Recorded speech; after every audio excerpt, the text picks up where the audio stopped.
Morning, everyone. Thank you for joining us this morning. We're on our study of a more excellent way. We're talking about the characteristics of love out of 1 Corinthians chapter 13, and we're making specific application to family relationships as well as our spiritual family relationships as a local body of believers. And so that's been our effort so far. We're going to be in lesson 4 here in just a moment. We're going to conclude this lesson. We may get to lesson 5 today. We may not.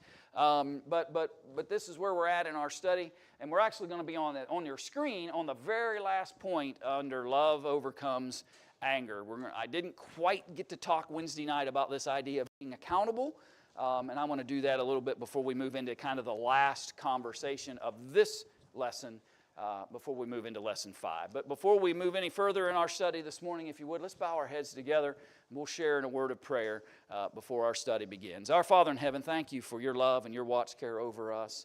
We are mindful that you are our great creator and that you are active and you are concerned about the well-being of mankind, your creation. And Father, the events of the last couple of days, and particularly yesterday, have disheartened us and challenged us.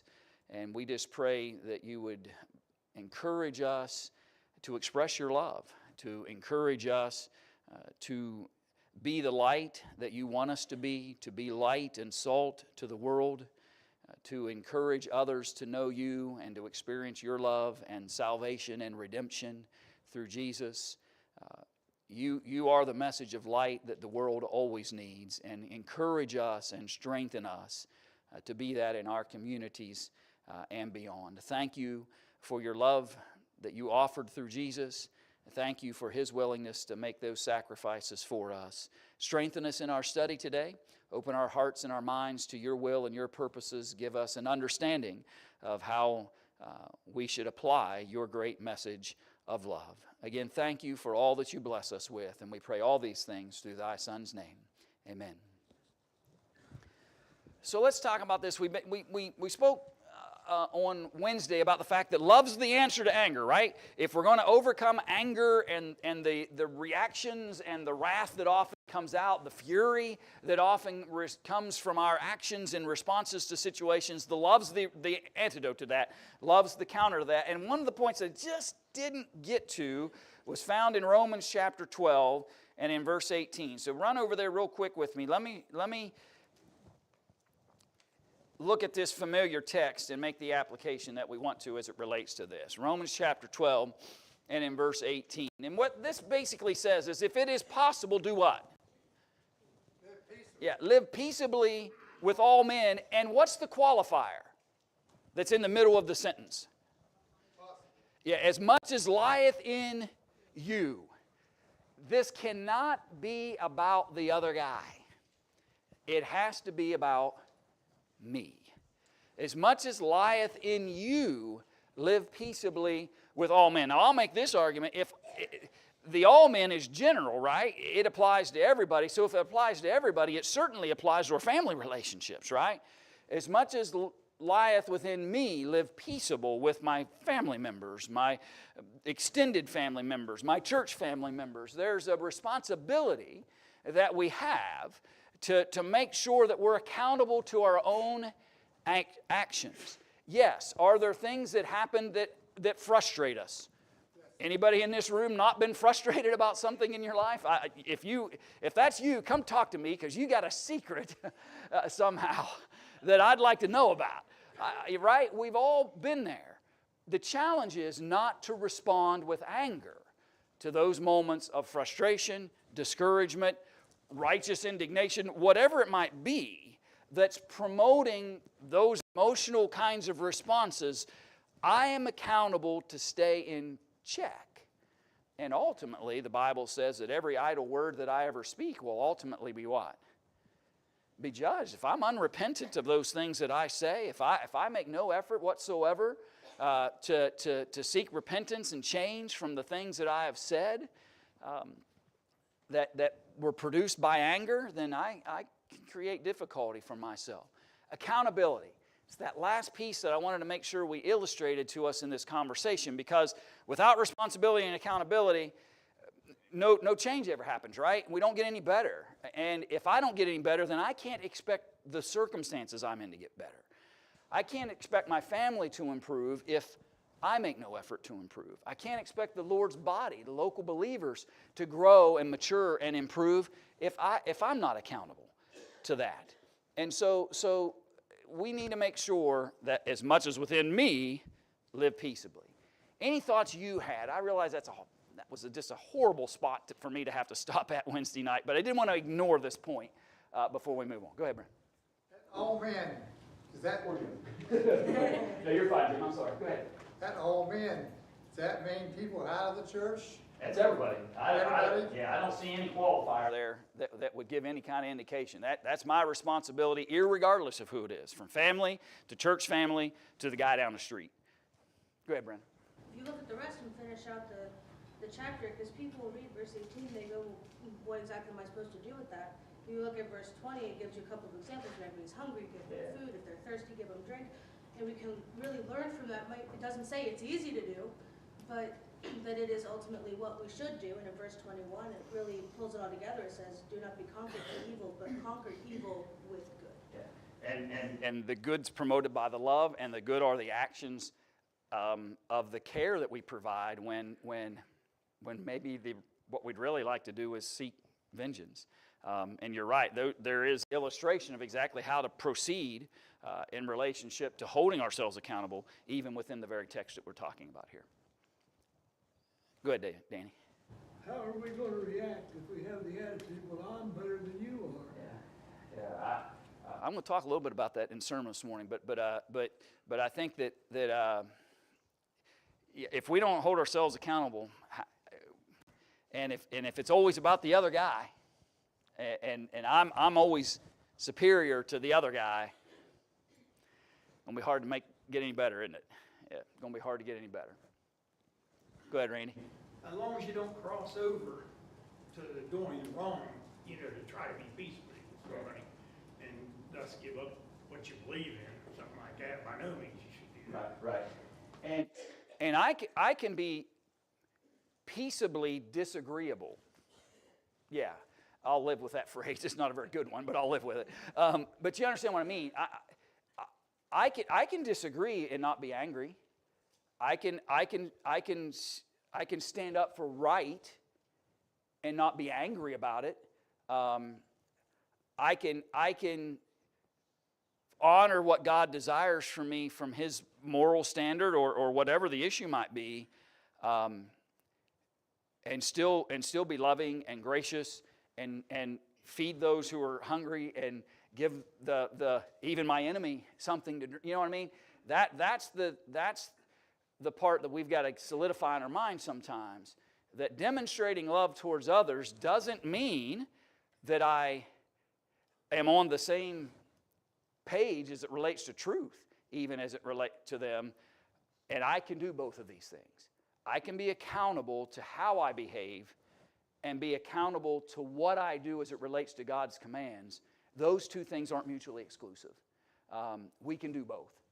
It's just harder, right? It's just harder, and we don't like difficult. We like easy. And easy is to just say, well, I'm standing on truth, and I don't care how I do it, or I want to be peaceable with everybody, so I'm never going to say anything about truth. Those are the easy paths. To find the two and combine them, that takes work and effort. Sometimes the other person might, how can I say that? He'll want to use that against you, like you're not being peaceable with me, you're not doing this or that. I'd say do it wise enough for that goes. Can't let that sway you either. You just got to live with that. I get you. Just the fact that I disagree with you doesn't make me unpeaceable. And that's what you often hear. Yep, I hear you. Well, be careful when talking to people about that. They don't drag you down with them. They people that don't want to be peaceable generally want you in a stir as well. And I've always heard that old proverb. I've always liked it. It said if you wrestle with the pig, you both get muddy, and the pig enjoys it. Right? And that's what happens. When you wrestle with somebody that just wants to fight, they're loving every minute of it because that's what they want, and now they've drawn you into that that equation. Let me draw this right back real quick before we move on into context of our study. Our homes need to be peaceable places. That I want to make sure I get back to context. Our home lives need to be places of peace. Our children need to see parents at peace with one another. Our parents need to encourage peace among siblings. Our extended families need to work collectively to make for peace and be accountable to that effort in those environments. There are two places that you should never fear that anger and wrath and selfishness and jealousies and all the love-depleting things that we've been talking about in the last two studies, Lesson 3 and Lesson 4, there are two places those should never be found. In our physical homes and here among believers. I may not be able to control what happens outside those two environments, but brethren, we have an obligation to live peaceable within our own four walls that we reside in, and when we work together as a collective body of believers, those two places, no one should fear that peace won't exist. And as much as within me is, right? As much as lieth within me, I want to make sure those two environments find love and the peace that God provides in those two circles. And then I'll try to extend it from there as I move forward. Go ahead, Bob. I agree with what you're saying, so don't get me wrong. But it's not to originate the arguments. If you have your opinion and somebody's wanting to argue with you, it's perfectly fine to state your opinion, but you don't have to continue the argument. But what I do have a question about the verse is, that lieth within me. Like it's a gray area there to me. And I think all that Paul's really trying to say in that moment is simply the only person I can ultimately control in that situation is me. And so every ounce of my being needs to work for peace. And you're right, though. That doesn't mean that I can't express what I believe would be best in a circumstance. It doesn't mean that I can't speak truth of what God has said. I just need to mind the way I do that what I'm doing isn't just stirring strife for no value, right? And I think maybe that's kind of what you're talking about. Sometimes we get engaged in the argument, and then all of a sudden we realize, well, this is just an argument. This isn't even an attempt to get to any resolve. It's just strife for strife's sake, and that's when we probably ought to say, whoa, let's back up here. Is he giving the individual, as much as lieth in me, an excuse if you don't, how do I say it? If you don't live peaceably with it. In other words, you engage yourself into that argument with him. Is he giving you an excuse here, as much as lieth in you? Yeah. I don't see it that way, Bob, and I'm not saying I have to be right because that would be unpeaceable. But let me just back you up a little bit. So just watch what he's doing in the context, and maybe it'll help. And I don't know how far back we'll go, but let's start at verse 14. Bless them which persecute you, bless and curse not. What's he doing? He's telling me as an individual what my obligation is. I'm accountable to bless and not curse. Verse 15, rejoice with them that do rejoice. Weep with those who weep. That's personal accountability. Verse 16, be of the same mind one toward another. Mind not high things, but condescend to men.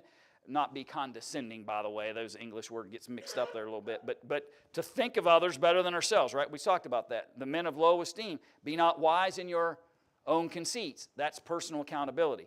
Recompense to no man evil for evil. Provide things honest in the sight of all men. Personal accountability. Verse 18. If it be possible, as much as lieth in you, live peaceably with all men. Personal accountability. I think that's the messaging here. What lies within you is to the degree that you can control your emotions. That's right. My obligation to keep myself in check and that I'm not contributing to the anger and the resentment. You got to work on it to get it to lie. That's exactly right. Yeah, that's exactly right. I appreciate all those thoughts. All right. Oh, still another. To my mind, is 394. It's love one another, but it begins angry words. Angry words. Let them know. Yeah. And I think if we were to write that hymn, Danny, I think we would probably write it, angry words, let them seldom, right? But that's not the words of the song, right? Let them never, because that's accountability, right? Yeah, absolutely. And important to this conversation. Okay, let me jump you to the last section of lesson 4. And again, I talked to you about the fact that in this series, I try to talk to every, variant, if you will, of family structures. We've talked about in-laws, we've talked about husbands and wives, we've talked about parents and children, right? We're trying to, and so in my thought processes when I wrote this material, I was kind of like, okay, be honest with you, I thought, well, I'm going to go and conduct this series in an audience that I didn't really know all that well. And in my mind, I thought there's bound to be some unmarried people in those audiences. And I thought, okay, how do I fit them into the conversation? Because I could imagine somebody that's unmarried might be just taking it to heart for their future use, but it didn't have any direct application to them in the moment. And so this last segment of this lesson was my effort to try to go, okay, how can I have a conversation with unmarried folks within this construct of family relationships? And so I felt like it fit here in a particular way. So I made this, and again, all of this I'm showing you on the screens in your outlines as well. It said, take warning if the person you are dating has angry and selfish tendencies before marriage.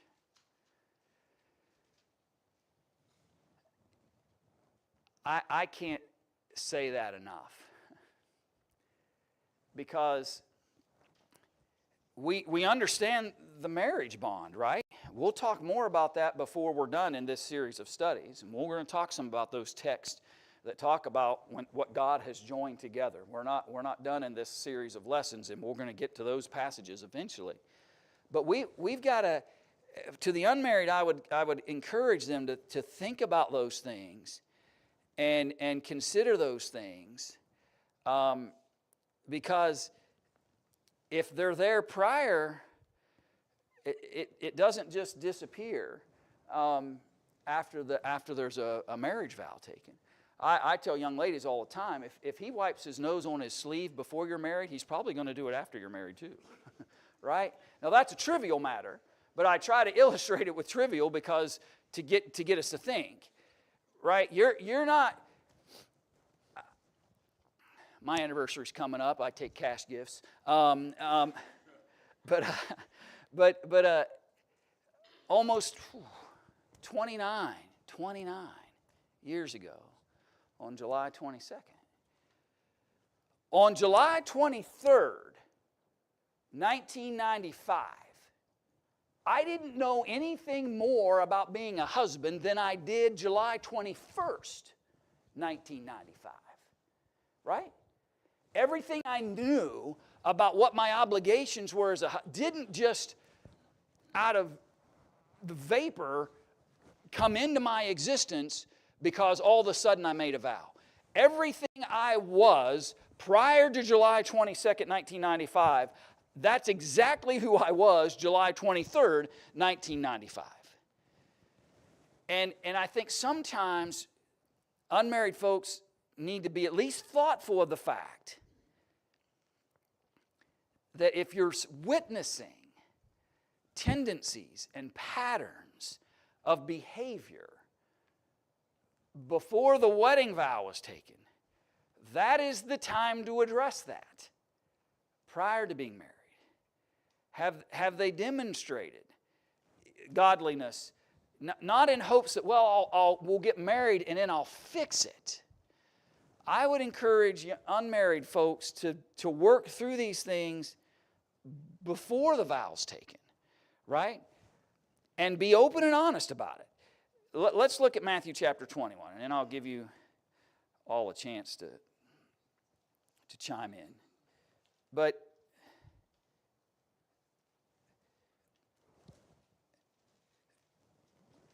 notice that, and we'll make the application in a minute, but he says, and when he saw a fig tree, speaking of Jesus, by the way, he came to it and found nothing thereon but leaves only, and said unto it, let no fruit grow on thee henceforward forever. And presently the fig tree withered. Now you say, what has that got to do with anything?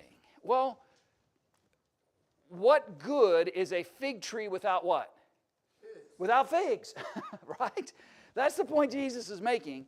And he illustrates to them that a fig tree without figs probably isn't just on the next day going to do what?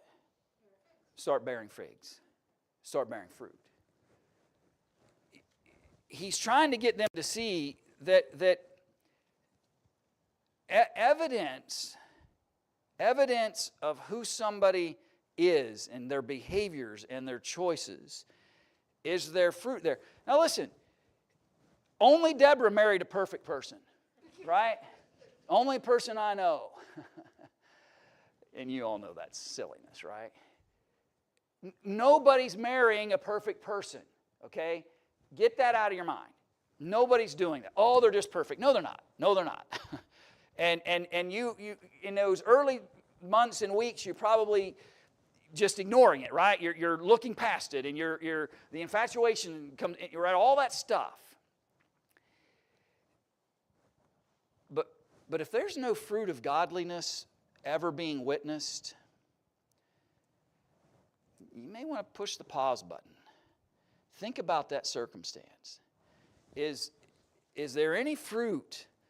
Is there any evidence? Is there any mindset of somebody here that really wants to honor God? And again, I'm not saying people can't change. I'm not saying they can't be repentant. I'm not saying they can't find forgiveness. I'm just saying I would want to see at minimum a leaning in that direction. Because I'll tell you anecdotally what I have witnessed in my own experiences over the years is that generally speaking, if they had no godly leaning prior to the marriage, that individual tends to pull the faith of the other one away.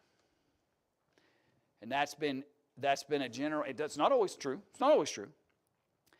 And so just be careful, right? Now, there can be evidence that maybe the evidence is there. Maybe the fruit is there that helps me appreciate this. No, they're not perfect, but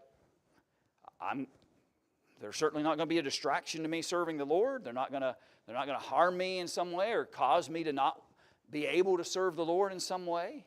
I get that. But I'm just trying to express some caution to us to think about those things. Unmarried folks, think about that before those vows are made. Because the problem comes when we ignore it until after the fact. Go to 1 Corinthians chapter 7. Let me add one more text into the conversation. Because it's an interesting passage, right? So he says, unto the married I command, yet not I but the Lord. Let not the wife depart from her husband. And we're going to talk more about that before the series is done. But and if she depart, let her remain unmarried, or be reconciled to her husband, and let not the husband put away his wife. But to the rest speak I, not the Lord. If any brother hath a wife that believeth not, and she be pleased to dwell with him, let him not put her away. And the woman which hath an husband that believeth not, and if he be pleased to dwell with her, let her not leave him. For the unbelieving husband is sanctified by the wife, and the believing wife is sanctified by the husband. Else were your children unclean, but now are they holy. But if the unbelieving depart, let him depart. A brother or sister is not under bondage in such cases, but God hath called us to peace. For what knowest thou, O wife, whether thou shalt save thy husband, or knowest thou, O man, whether thou shalt save thy wife? Now you say, Brian, what's your point? Here's my point. Do you see how chaotic that is that Paul's having to address there?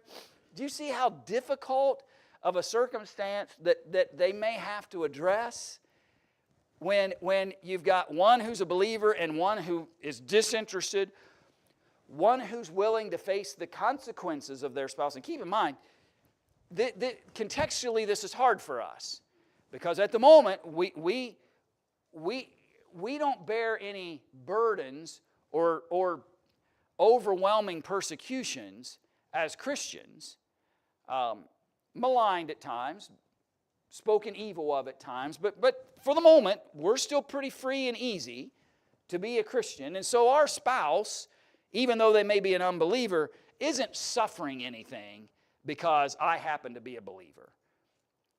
But in their circumstance, that wasn't the case.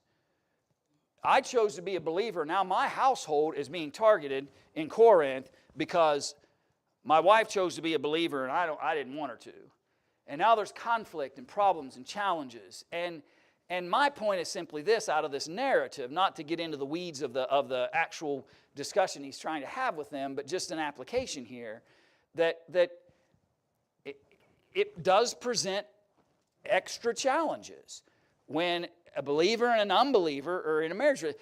It's not impossible. Right? There's cases here in 1 Corinthians 7 where he says the two are fine. There's not a conflict. They're working through whatever challenges that there may be, and there's no reason for any changes to take place because of that. So I'm simply trying to encourage you to appreciate that it does create issues that may have to be overcome. Let's be honest about that, and let's acknowledge that, and appreciate the realities of that possibility of what may happen in these circumstances. Challenges come when we ignore certain things, and then now we're in a marriage relationship, and now there's greater issues that come. I'll get to the last point in a minute, but let me pause. Your thoughts or questions about any of that I just talked about? Sanctification of the husband by the wife. What does that mean? And again, my brain wasn't in that line, Bob, because I was just trying to make an application out of the text. But I think the idea is that there, and I'm trying not to speculate here, but Paul was addressing questions and problems in Corinth, right? That's what this letter is about. They've got a guy that's got his father's wife. He's dealing with that. They've got division over who baptized him. Paul's addressing that. What's interesting about and without diving into a deep dive of 1 Corinthians, but what's really happening in this letter is you're seeing Paul's answers to questions, but we don't have the questions, right? All we're getting is the answer side. And so we don't have the questions outlined. I believe what's happening is that there are folks that are concluding there in Corinth that all of a sudden, because I'm already married, but I chose to become a believer and my husband did not, all of a sudden that just dissolves this relationship. This marriage isn't even right in the eyes of God anymore because I'm a believer and they're an unbeliever. And what Paul's trying to say is, no, this marriage has been sanctified, approved of in the eyes of God, based on not who's a believer and who's an unbeliever, but by the mere fact that there's a vow and a marriage that's taken place. That's the short answer that I think is happening here in this text. But again, that wasn't contextually what I was trying to drive at here. I was thinking along the lines of, and I didn't know if I was right or wrong on it, but being sanctified means to be made holy. So if he's unbelieving, he's not made holy. But if it's talking about he would be made holy from a believing wife as a future existence, and the wife would be sanctified and being made holy as he becomes a believer later there in that verse. I don't know if that's right. Yeah, I didn't see that in that language. I felt like it was more of a conversation about the state of the marriage than it was about the state of the individual's souls in relationship to eternal things. I really felt like it's more about a conversation of the marriage, relationship, and bond. And there's no reason to just sever it because you've got a believer and an unbeliever in that setting. That's what I saw in that. So let me get to the last point. And I wish I didn't even have to talk about this, but I think it's important. If there are signs of abuse before the marriage, and by the way, we generally think of abuse as a male problem, right? Not always the case. There are women, wives, who find ways to be abusive towards their husbands. And abuse comes in many a form. And so put all the stereotypes aside and just think about it openly on either side of it. If I'm in a dating relationship and there's evidence of whether it be physical, whether it be verbal, whether it be spiritual, whether it be emotional, whatever it is, right? If the red flags are going up, be honest about it. Be honest about it, right? If the red flags are going up, be honest about it. Because again, there's a whole other level of problems when there's a marriage bond in the situation. And and then if there's children in the situation. So I don't say any of that with any. I don't want to talk about it. I don't want to talk about it. But I wouldn't be helping anybody if I just ignored the reality of that problem. And I'm encouraging anyone who is unmarried and I told you, I wrote this material 13, 14 years ago, maybe more. No, it's more than that, actually, now that I think about it, because I've been here for 13, and I wrote this before I moved here. So the material I've had for a long time. I preached this in various places over the years. And this snippet of Lesson 4 has always been the hardest for me to have a conversation about because it's uncomfortable, right? It's not a comfortable conversation. And I don't always know, particularly when I'm in a different state, in a different church, and I know about 5 people in that building before I got there. I don't know, right, what wounds I may be opening. And I'm not trying to do that at all here. I'm really not. I'm just trying to help anyone who's yet to be married in particular and encourage those folks to be sober and vigilant and thoughtful about what they're seeing prior to the marriage and be honest about that. And whether something needs to be addressed before a marriage vow happens, because that changes the dynamics of that situation. And I'm going to be honest with you, I believe that folks who have experienced these challenges because they didn't heed the warnings would probably want you to know that they wish they had. That they wish they had saw the red flag and actually trained their eyes on it and realized it for what it was. As hard as it is to, and as emotional and as wound opening as it is, I think they would want you to know that it's not the best choice. Love gets depleted when selfishness, anger, wrath, jealousy, pride, right? That's verses 4 and 5 of 1 Corinthians chapter 13. Those things deplete love. They rob families. They rob churches. They rob relationships. They rob work environments. They rob friendships. They rob us at every turn. They take away the love that God would want in those environments. And if we're not open and honest about the things that are depleting love, we'll never find a path to get love back into those relationships. Because all we're letting happen is just everything that depletes and robs us of love to win the day. And so these last two lessons, the last 6 sessions we've had in this study have been pretty dark, right? Because God's warning us about things that take away love.